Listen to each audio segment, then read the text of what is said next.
welcome to another edition of Debatable here on GodIsAGeek.com. My name is Colm, and this week we are looking at Gamescom, which just happened in Cologne, Germany. So let's talk about, what was revealed and announced at Gamescom and stuff like that, and also what wasn't. Things that were missing. Lowercase Gamescom, the second largest trade show in video games. While everyone gets so excited for E3 that a little Wii comes out, the Germans are constantly upping their game and the event gets more and more relevant every passing year. Just for clarity, E3 isn't the largest show, it's actually Asia Game Show. And that's my kind of look at me, I know shit. Bit of trivia for this week when really I'm just trusting Wikipedia. When I'm talking about size, I'm making reference to the amount of people that walk the show floor.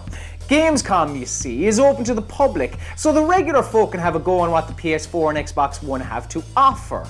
Normally there are some nice little announcements here and there, but nothing earth-shattering. This year, however, Microsoft dropped a Lara Croft-shaped bombshell. Sort of, because there was a bit of stuff afterwards. During their Gamescom conference, Microsoft spoke about Rise of the Tomb Raider. You know, they showed off a couple of shots and all that, and then they announced it was an Xbox exclusive. And then they announced that it was coming to Xbox 360 as well as Xbox One, and now it's a timed exclusive. Time for how long? Who knows? Just for a bit. Yet that wasn't the exclusive that grinded my gears like so many others on the internet. No. The one I took umbrage with, well, it was more papery. Almost an hour into Sony's Gamescom showing, Media Molecule took to the stage and explained how their phenomenal tearaway was created with the Vita in mind. Obviously, it's a Vita game. The best Vita exclusive, in fact. Well, they revealed that they've reworked many of Tearaway's features to come to the PlayStation 4 in Tearaway Unfolded. Some of the new features look interesting, and I have no doubt that this port will be sublime, but with that announcement and the lack of Vita representation at the big Gamescom show, you could hear Kazharai banging those last few nails into the Vita-shaped coffin. The PlayStation Vita was released on February 22nd, 2012, and I, like many others, was genuinely excited about this. Sony having another crack at the handheld market, and this time things were going to be different. On launch day, there were over 30 games available on the system. 3 were shitty AR things, and all the games weren't exactly humdingers, but it was a much more healthier launch than the most recent batch of home hardware. A lot of these games you couldn't play anywhere else, but really Sony were basically trying to release a diet PlayStation 3 without the drop-dead gorgeous window cleaner. Uncharted Golden Abyss, for instance, was a subpar Uncharted. Now, it was decent, but it just wasn't as good as the Uncharted's on PlayStation 3. FIFA Football was a decent FIFA, it just wasn't as good as the FIFAs on PS3. Mod Nation Racers Road Trip was shit. In the months following its launch, games were few and far between, and we did see many other console series dropping by for a quick hello and a quick farewell. Resistance, Silent Hill, and Call of Duty Black Ops Declassified. How did they fuck up Call of Duty? How? 12 months on from it appearing on store shelves, and the Vita became a haven for smaller developers that had already released their games on other platforms such as Hotline Miami, Limbo, Spelunky, Thomas Was Alone, Lone Survivor.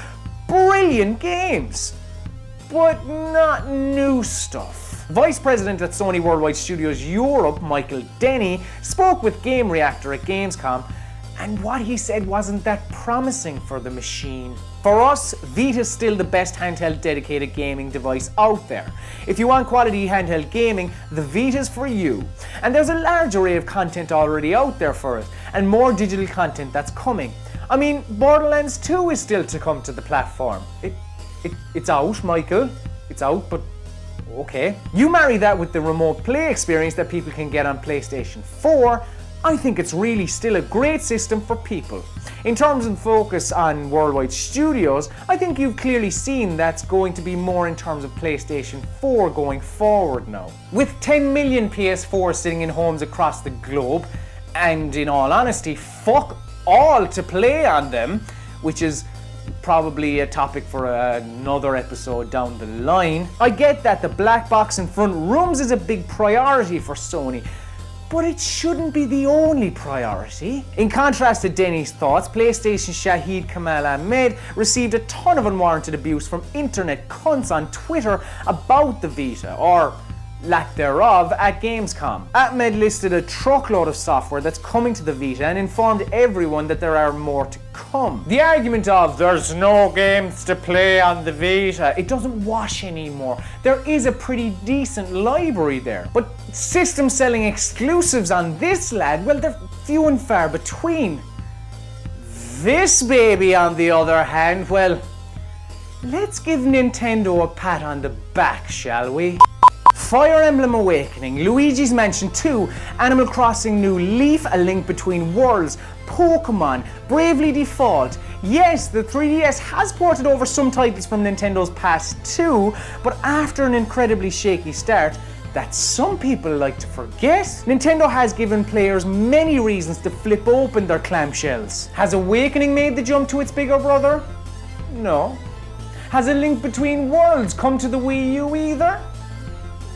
No. Nintendo allows the 3DS to stand on its own without any help from the floundering Wii U. Yet Sony seem hell-bent on bringing the Vita to the big screen. PlayStation TV is out this year in the West, and that got some love at Gamescom.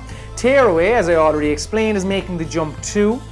But I'm at a loss as to how Sony expects to get more Vitas in the hands of players when it's been reduced to a very expensive PS4 peripheral. Remote Play should be a nice little add-on, not the fucking selling point. This past June, Sony Worldwide President Shuhei Yoshida spoke with Polygon, and when asked if the Vita's first-party support would be winding down, he said yes, and that's very worrying. Now, Microsoft sees that they need to get games on the Xbox One that the PS4 can't offer fans, and that's where their exclusive, albeit weird, timed deal with Square comes into play. Sony are putting all of their video game shaped eggs in the PlayStation 4 shaped egg basket.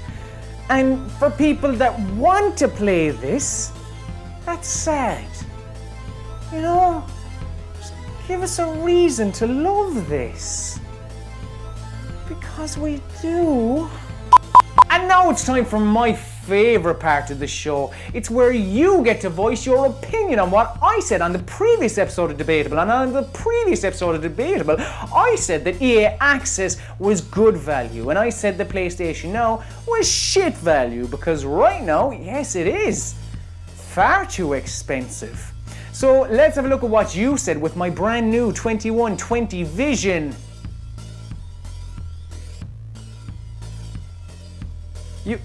You said nothing. On one of the most popular episodes of Debatable, you said nothing. Why? You can't talk to me. I won't bite, I swear. Tell me why I'm wrong. I'd love to hear why I'm wrong. I want to hear dissenting opinion here. You know? Please do.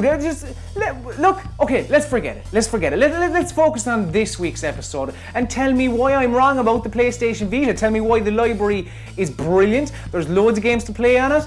The PC games coming to Vita is fantastic. Tell me all of that. I do, because I want to hear from you, okay? Just let me know. Tweet me at Colm_Ahern, or let me know in the comment section of the YouTube video, or on the article itself on godisthegeek.com. Because everything I said on this show, and past shows, and future shows, well, look, it's just my opinion, and my opinion alone.